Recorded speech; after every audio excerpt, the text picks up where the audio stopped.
दोस्तों स्वागत आपका रेल टैक्स सॉल्यूशन पर। और काफ़ी दिनों बाद ये वीडियो लेकर आया मैं सिर्फ आपके लिए है, क्योंकि काफ़ी रेलवे कर्मचारियों के कमेंट्स आए, रिक्वेस्ट आए कि सर प्लीज़ इस टॉपिक पर कोई नई वीडियो बनाओ।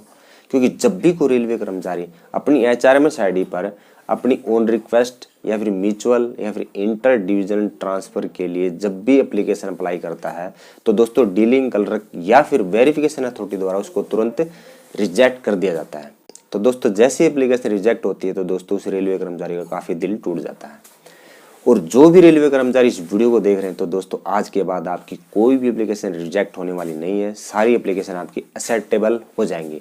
क्योंकि इस वीडियो में पूर्ण तरीके से मैं आपको बताने वाला हूं कि आप क्या गलतियां करते हैं और क्या आपकी कमी रह जाती है जिसके कारण आपकी एप्लीकेशन रिजेक्ट हो जाती है। तो दोस्तों आज के बाद आपकी कोई भी ट्रांसफर की एप्लीकेशन रिजेक्ट होने वाली नहीं है। तो दोस्तों अगर आप हमारे चैनल पर नए हैं तो इस वीडियो को लाइक और चैनल को सब्सक्राइब जरूर कर लें। दोस्तों सबसे पहले आपको क्रोम ब्राउज़र या फिर गूगल पर जाकर अपनी HRMS ID को लॉगिन कर लेना है। जैसे ही आप लॉगिन कर लोगे उसके तुरंत बाद आपको इस एरो के निशान पर आपको क्लिक करना है। क्लिक करने के बाद यहाँ पर एम्प्लॉय सेल्फ सर्विस EWS पे आपको क्लिक करके जस्ट आपको व्यू एडिट माई डिटेल पर आपको चले जाना है। जैसे आप व्यू एडिट माई डिटेल पर जाएंगे आपको इस प्रकार से आपको ऑप्शन देखने को मिलेंगे। बेसिक इन्फॉर्मेशन है, फैमिली कम्युनिकेशन है, इनिशियल अपॉइंटमेंट, अवार्ड है या फिर प्रमोशन है, आपकी करंट इन्फॉर्मेशन है या फिर बैंक डिटेल है, सारी चीज़ें आपको देखने को यहाँ पर मिलेंगी। आप किसी भी यहाँ पर टैब को आप ओपन करके आप उसको अपडेट कर सकते हैं, उसमें आप एडिट कर सकते हैं। वैसे तो आपको सारी चीज़ें अपडेट कर लेनी चाहिए, एक एक करके सारी चीज़ें अपडेट हो जाएंगी। लेकिन दोस्तों आपको ट्रांसफ़र के लिए सबसे इम्पोर्टेंट जो चीज़ें हैं मैं वो आपको बताने वाला हूँ। जब भी आप म्यूचुअल ट्रांसफ़र लगाते हो या फिर जब भी आप ओन रिक्वेस्ट ट्रांसफ़र लगाते हो HRMS ID पर, तो दोस्तों कौन कौन सी जो 3 चीज़ें हैं जो सबसे ज़्यादा इंपॉर्टेंट है वो चीज़ मैं इस वीडियो में बताने वाला हूँ। वो दोस्तों सबसे पहली चीज़ है दोस्तों आपको इनिशियल अपॉइंटमेंट, यानी जिस टाइम आप रेल में आए हो, जिस टाइम आप रेल में पैदा हुए हो, यानी आप असिस्टेंट आए हो, टेक्नीशियन आए हो, JE आए हो, SSC किसी भी पोस्ट पे आप आए हो, ट्रेनिंग हो या फिर अप्रेंटिस हो, वो आपकी इनिशियल अपॉइंटमेंट होती है दोस्तों।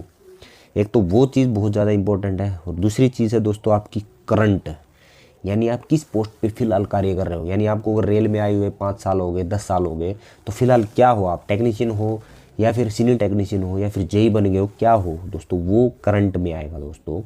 और तीसरा है दोस्तों प्रमोशन, बहुत ही ज़्यादा इम्पोर्टेंट है। यानी दोस्तों यानी आप जैसे असिस्टेंट से आप टेक्नीशियन बन चुके हो तो वो आपका प्रमोशन में आपको अपडेट करना पड़ेगा। तो दोस्तों सबसे इम्पोर्टेंट इन तीनों में से मैं आपको करके दिखाने वाला हूँ बिल्कुल लाइव।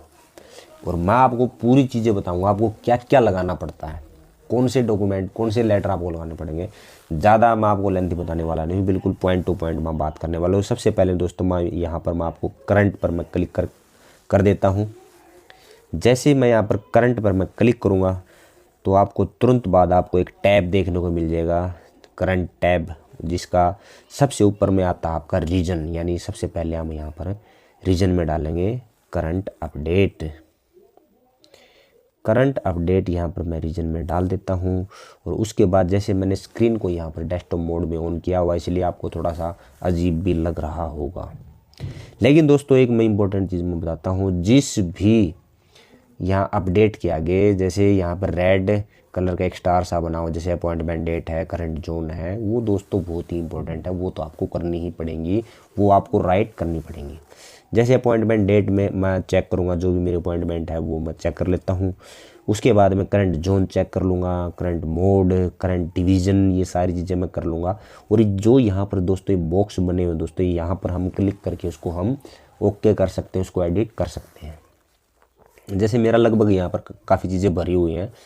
जो भी अगर आपकी कोई भी जैसे यहाँ पे जोन है, करंट डिवीज़न है या फिर किस ऑफिस में आप कार्य कर रहे हो, जैसे करंट वर्किंग ऑफिस, यानी जिस ऑफिस द्वारा आपको सैलरी मिलती है, यानी जैसे SSC TLAC CDG है या फिर SSC TRD है, SSC पावर CDG है, SSC टेलीकॉम दिल्ली है, कुछ भी है दोस्तों, यहाँ पर अपने बॉक्स पे क्लिक करके यहाँ पर आप एडिट कर सकते हैं। लेकिन दोस्तों जैसे मेरी ये सारी चीज़ें अपडेट हैं तो आप भी अपनी चीज़ें अपडेट कर लें। और एक इम्पॉर्टेंट चीज़ मैं आपको बताने वाला हूँ, जैसे लीन जोन दोस्तों, जैसे मेरा नॉर्दर्न रेलवे है तो उसके बाद में लीन यूनिट काफ़ी बंदों के यहाँ पर गलत होते हैं। जैसे मेरा भी देखो आप देख पा रहे हैं, रेड कलर में लिखा हुआ दोस्तों लीन यूनिट इज़ रिक्वायर्ड। तो दोस्तों यहाँ पर मैं क्लिक करूँगा। लीन यूनिट दोस्तों यानी अगर मैं नॉर्दर्न रेलवे में हूँ, जिस डिवीज़न में हूँ, तो लीन यूनिट भी दोस्तों आपकी फूड डिवीज़न ही आएगा। जैसे मैंने अपना अम्बाला डिवीज़न यहाँ पे क्लिक किया तो यहाँ पे रेड से ग्रीन हो चुका दोस्तों। उसके बाद में दोस्तों यहाँ पर सर्विस स्टेटस आपका सर्विंग सैलरी आएगा दोस्तों। अगर आप परमानेंट गवर्नमेंट एम्प्लॉयज हो दोस्तों आपका सर्विंग सैलरी आएगा। अगर अदर है तो दोस्तों यहाँ पे आप चेंज कर सकते हैं। और एक दोस्तों यहाँ पे इंपॉर्टेंट है गजेटेड है फिर नॉन गजेटेड। दोस्तों काफ़ी एम्प्लॉयज़ों को कन्फ्यूजन रहती है, मैं गजेटेड भरूँगे नॉन गजेटेड। दोस्तों गजेटेड वो होते हैं जैसे कि अब यहाँ पे जैसे सीनियर डी है, सीनियर डीपीओ हो, ये गजेटेड में आते हैं दोस्तों। जैसे आप असिस्टेंट हो, टेक्नीशियन हो या फिर आप एसएससी जेई तक भी आपका नॉन गजेटेड ही आएगा। जैसे मैं यहाँ पे टेक्नीशियन तो मेरा नॉन गजेटेड है। और उसके बाद में आपको ग्रुप आपको भरना है, डी में है, सी में है, जो भी आपको भर लेना है, एनपीएस में हो कि नहीं, ये सारी चीज़ें दोस्तों आपको कंप्लीट भरनी होंगी। और एक दोस्तों आपको यहाँ पे आपका पीएफ नंबर जो डालना होगा, यहाँ पे मेरा यहाँ पे आया हो दोस्तों प्रान नंबर। दोस्तों प्रान नंबर में अगर रिक्वायर्ड है तो मैं डाल सकता हूँ, जैसे वैसे ज़रूरत नहीं होती, लेकिन फिर भी हम यहाँ पर मैं आपको अपना प्रान नंबर मैं इसमें डाल ही देता हूँ दोस्तों। जो मेरा प्रान नंबर है मैं इसमें डाल रहा हूँ दोस्तों। मैंने यहाँ पे अपना प्रान नंबर मैंने अंकित कर दिया है। और उसके बाद में मैं दोस्तों इम्पोर्टेंट चीज़ की तरफ फिर मैं बढ़ने वाला हूँ दोस्तों। यहाँ पर आप देख पा रहे हैं सब्सटेंटिव, यहाँ पे बहुत ही एक इम्पोर्टेंट यहाँ पे कॉलम आ चुके हैं। पे लेवल दोस्तों, पे लेवल यानी जिस लेवल पे मैं फ़िलहाल करंट में भर रहा हूँ, तो जिस लेवल पे मैं हूँ, तो यहाँ पर जैसे रेड कलर में आ गया ना, तो रिक्वायर्ड आ गया, तो यहाँ पर मैं क्लिक करूँगा। यानी मैं लेवल 5 में हूँ तो दोस्तों मैं लेवल 5 कर दूँगा। लेवल 5 करते ही दोस्तों यहाँ पर मेरा रेड से ग्रीन हो चुका है।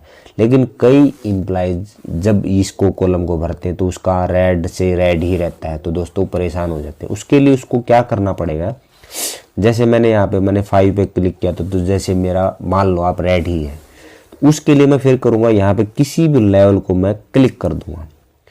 क्लिक करने के बाद में फिर जैसे मैंने लेवल 7 को क्लिक किया था, उसके बाद में वापस से मैं फिर लेवल 5 पे क्लिक कर दूंगा, तो जो रेड होता है ना वो ऑटोमेटिक हट जाता है दोस्तों। ये टेक्निकल फॉल्ट है, ये हो जाता है, लेकिन मैंने आपको बता दिया। अगर आपके साथ ये समस्या हो तो आप इसको कर लेना। डिपार्टमेंट में दोस्तों यहाँ पर मेरा इलेक्ट्रिकल आएगा। सब डिपार्टमेंट में मेरा जनरल है, जो भी आपका है वो आप चेंज करते रहना। डेजिग्नेशन दोस्तों बहुत ही ज़्यादा इंपॉर्टेंट है। जैसे यहाँ पर रेड कलर का स्टार है तो डेजिग्नेशन में मैं क्लिक करूँगा। यहाँ पर दोस्तों मैं जैसे ग्रेड 1 में टीएल में हूँ तो दोस्तों मेरा वो मैंने सेलेक्ट कर लिया दोस्तों। जैसे टेक्नीशियन 1 का मैंने यहाँ पे ग्रेड 1 डाल दिया। और यहाँ पे सेक्शन में दोस्तों यहाँ पे कुछ नहीं आएगा, इसको छोड़ देना, टाइम वेस्ट मत करना। एमएससीपी नो है तो नो कर देना। और एमएससीपी जब आप यहाँ पे नो कर दोगे तो दोस्तों उससे अगले वाला कॉलम तो आपने छेड़ना ही नहीं है। उसके बाद में बेसिक पे जरूर डालनी है आपने दोस्तों। बेसिक पे यानी जिस बेसिक को आप फिलहाल ले रहे हैं, जैसे मैं 29,200 ले रहा हूँ तो 29,200 मैंने इसमें डाल दिए दोस्तों। और एक दोस्तों यहाँ पर ऑफ सीटिंग, यहाँ पर एक ऑप्शन है दोस्तों, यहाँ पर आप देख पा रहे हो ऑफ सीटिंग का है। इसको आपने नहीं छेड़ना दोस्तों, क्योंकि ऑफ सीटिंग का आपने करना ही नहीं है। तो जो इस साइड में है, जो लेफ्ट साइड वाला, ये सारे ऑप्शन आपने छेड़ने। और सबसे इम्पोर्टेंट चीज़ मैं अब आपको बताने वाला हूँ, बिल्कुल ध्यान से सुन लो। सबसे गलतियाँ बंदे क्या करते हैं, जो सपोर्टिंग प्रूफ डॉक्यूमेंट है दोस्तों, सपोर्टिंग प्रूफ डॉक्यूमेंट, यहाँ पर दोस्तों हम क्या लगाएं तो वो चीज़ मैं आपको बताने वाला हूँ दोस्तों। यहाँ पर आपको वो डॉक्यूमेंट लगाना है, जैसे करंट में जैसे मैं टेक्नीशियन 1 हूँ तो दोस्तों जिस लेटर के बेस पे मैं टेक्नीशियन 1 बना हूँ दोस्तों, मेरा प्रमोशनल लेटर, एक तो वो, और दूसरा जिस बेस पे मेरी 29,200 यानी मेरी फिक्सेशन हुई है, मेरा फिक्सेशन लेटर, और तीसरा दोस्तों जिस पोस्ट पे मैंने रिज्यूम किया, यानी मैंने लिख के दिया था और हमारे बाबूजी द्वारा डीआरएम ऑफिस में सिंगल विंडो पे वो रिसीव करवाया जाता है, तो एक उसकी फ़ोटो। यानी मैं दोबारा बताता हूँ, एक तो प्रमोशन लेटर, दूसरा फिक्सेशन लेटर, तीसरा रिजम्पशन लेटर, ये तीनों लेटरों को एक पीडीएफ बना के। और दोस्तों मैं एक चीज़ और बताता हूँ, जब हम पीडीएफ बनाते हैं तो दोस्तों हमारी 1 MB या फिर 1.5 MB से वो ज़्यादा चली जाती है। वो भी जब हम यहाँ पर चूज करके जब हम उसको अपलोड करते हैं दोस्तों, हमारी अपलोड ही नहीं होती। दोस्तों मैं आपको बताना चाहता हूँ, जब हम सपोर्टिंग प्रूफ डॉक्यूमेंट में जब हम फाइल PDF अपलोड करते हैं तो दोस्तों अगर हमारा 500 KB से ज़्यादा हमारी वो डॉक्यूमेंट हो जाती है तो दोस्तों इसमें अपलोड ही नहीं होती। और लेकिन जब हम तीन डॉक्यूमेंट को जब हम PDF बनाते तो हमारी 1 MB से भी ज़्यादा हमारी वो PDF बन जाती है। उसके लिए हम क्या करते हैं दोस्तों, उसके लिए मैं आपको बताना चाहता हूँ, गूगल पर जाकर आपने लिखना है कंप्रेस PDF साइज जब हम लिखेंगे तो वहाँ पर जब हम जो भी हमारी फाइल है उसको हम वहाँ से सिलेक्ट कर लेंगे और उसको हमने 500 KB से हमने नीचे उसको रखना पड़ेगा और तब जाकर इसमें वो अपलोड होगा। दोस्तों ये भी बहुत ज़्यादा इम्पोर्टेंट चीज़ है, क्योंकि जब हम यहाँ पे अपलोड करते तो हमारा होता ही नहीं है। अब मैं आपको यहाँ पर चूज फाइल में जाके दिखाने वाला हूँ मैंने क्या क्या है यहाँ पे अपलोड किया है। मैं चूज फाइल में गया और यहाँ पर मैंने अपना मीडिया सेलेक्ट किया। मीडिया सेलेक्ट करने के बाद दोस्तों SNPK के नाम से 407 KB की यहाँ पर दिखाई दे रही है, मैंने यहाँ से सिलेक्ट किया। सेलेक्ट करते ही दोस्तों इस प्रकार से यहाँ पे एक ऑप्शन मिलेगा अपलोड का, मैं यहाँ से अपलोड कर देता हूँ। आप देख पा रहे हैं दोस्तों स्क्रीन पर 100% ये सक्सेसफुल अपलोड हो चुकी है ये मेरी फाइल। और जैसे ही जब ये 100% सक्सेसफुल हो जाएगी तो इस प्रकार से यहाँ पर आपको व्यू दिखाने को मिलेगा, एक PDF सा यहाँ पे व्यू फाइल का देखने को मिलेगा, एक क्रॉस का निशान आपको देखने को मिल जाएगा। ये मेरी फाइल अपलोड हो चुकी है दोस्तों। और मैं आपको उसके बाद में आपने क्या करना है, यहाँ पर एक I declaration that I read all instruction यहाँ पर मैंने इसको कर देना है और यहाँ से मैंने इसको सबमिट कर देना है।